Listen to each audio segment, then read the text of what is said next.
This is a 31 Pearls production. All rights reserved.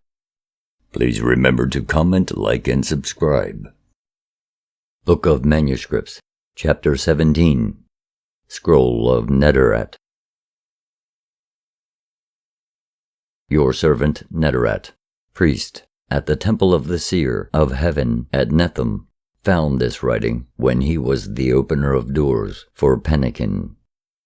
It is a writing so old that few could be found who knew the nature of its signs, and they no more than servants of the Kohar. Yet one who has enjoyed peace within your shadow undertook the task of reshaping them with pleasure, for as fire is born of the spark, so are the joys of his life kindled by the brightening countenance. The writings of old declare the wisdom of our forefathers, which is the treasure trove of men and the inheritance of our days. Thus it is written, all things on earth are compounded of two flowing powers, the right-hand power and the left-hand power. The first predominates in men and the second in women. Where they fall nearly equal, the being is neither wholly man nor wholly woman. The spirit of life resides in the air men breathe, and is shared with the beasts, the trees, the things that crawl, the birds, the fishes, the herbs, and the grass. It quickens the living hearts of men, and is diffused through the blood of the body. Man sleeps when his spirit departs for refreshment at the fount of its being. Even as his mortal body must sustain itself with the things of the earth, so must his spirit seek sustenance in the place of its being. In sleeping, the spirit of man departs in part alone. It goes not wholly or as one awakened. When his God calls him away, his soul goes to the place of decision, where fate is decreed.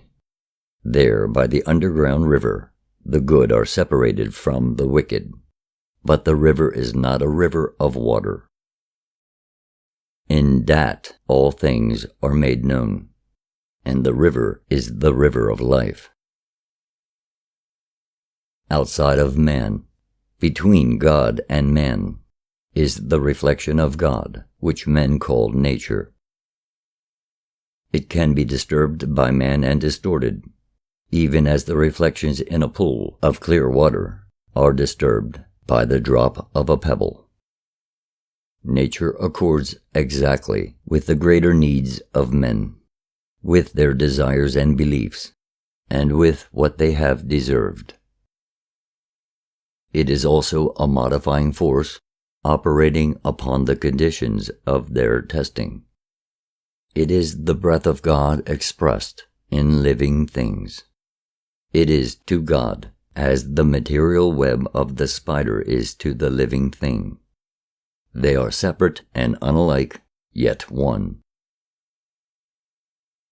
There is a fine, unbreakable thread, one end of which is secured in the spirit center, wherein dwells the everlasting being, the eternal one.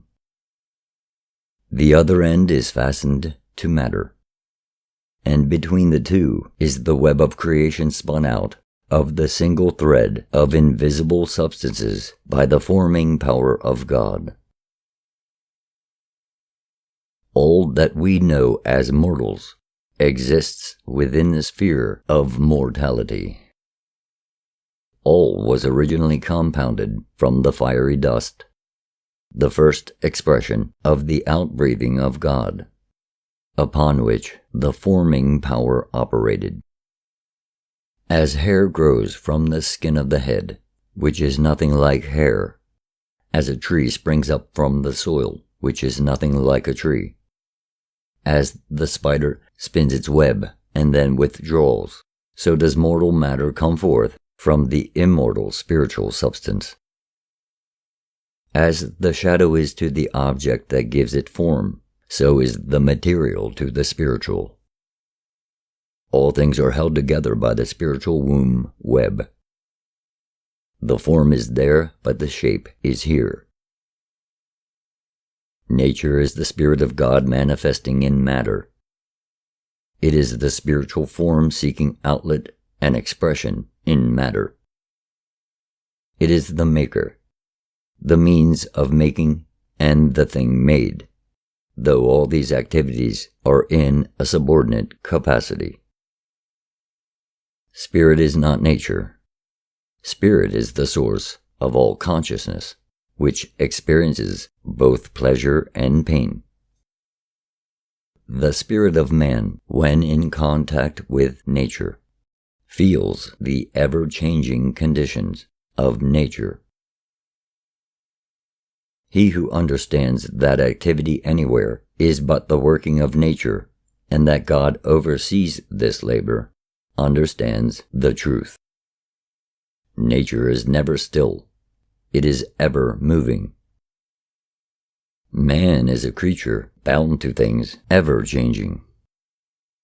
On the great scales, he is balanced between the eternal adversaries, good and evil. At death, the senses perish, but the memory of them endures. The spirit roams the morning land free, with all its beliefs, its desires, and its memories intact. The arisen man awakes, as from a brief sleep, and finds himself in the place of decision. There a body awaits him, as substantial as the one he has discarded.